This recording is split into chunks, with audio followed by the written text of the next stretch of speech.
Chapter 3 of The Science of Being Great by Wallace D. Wattles. The Source of Power.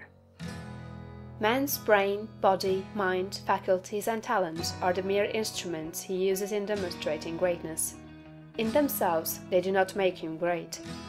A man may have a large brain and a good mind, strong faculties and brilliant talents, yet he is not a great man unless he uses all these in a great way.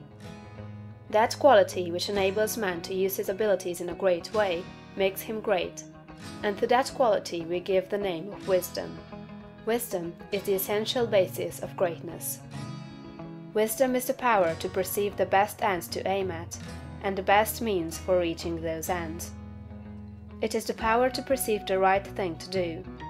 The man who is wise enough to know the right thing to do, who is good enough to wish to do only the right thing, and who is able and strong enough to do the right thing, is a truly great man.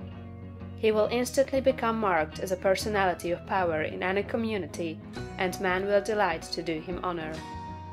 Wisdom is dependent upon knowledge. Where there is complete ignorance, there can be no wisdom, no knowledge of the right thing to do.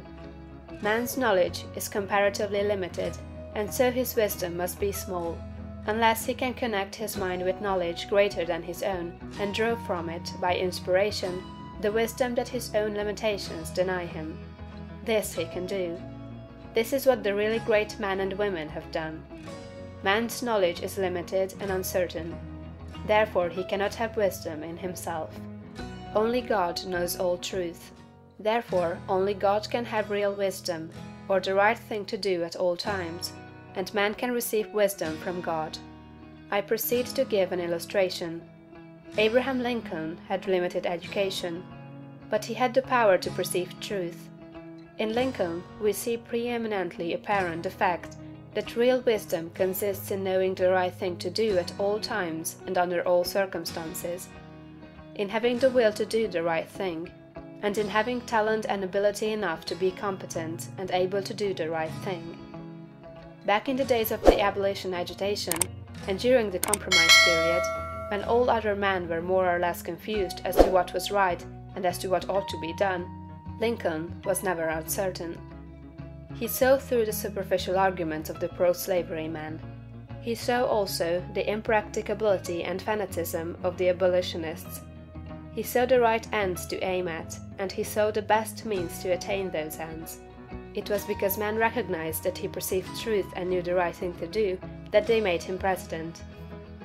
Any man who develops the power to perceive truth, and who can show that he always knows the right thing to do, and that he can be trusted to do the right thing, will be honored and advanced. The whole world is looking eagerly for such men. When Lincoln became president, he was surrounded by a multitude of so-called able advisers, hardly any two of whom were agreed. At times they were all opposed to his policies. At times almost the whole North was opposed to what he proposed to do. But he saw the truth when others were misled by appearances. His judgment was seldom or never wrong. He was at once the ablest statesman and the best soldier of the period. Where did he, a comparatively unlearned man, get this wisdom? It was not due to some peculiar formation of his skull, or to some fineness of texture of his brain. It was not due to some physical characteristics. It was not even a quality of mind due to superior reasoning power. Processes of reason do not often reach knowledge of truth. It was due to a spiritual insight. He perceived truth, but where did he perceive it, and whence did the perception come? We see something similar in Washington, whose faith and courage, due to his perception of truth, held the colonies together during the long and often apparently hopeless struggle of the Revolution. We see something of the same thing in the phenomenal genius of Napoleon, who always knew, in military matters, the best means to adopt. We see that the greatness of Napoleon was in nature rather than in Napoleon, and we discover back of Washington and Lincoln something greater than either Washington or Lincoln. We see the same thing in all great men and women. They perceive truth, but truth cannot be perceived until it exists, and there can be no truth until there is a mind to perceive it. Truth does not exist apart from mind.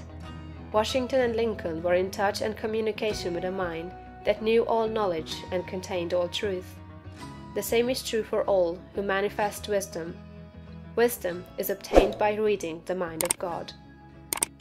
Thank you for watching. Remember to subscribe, share, and like the video. See you later.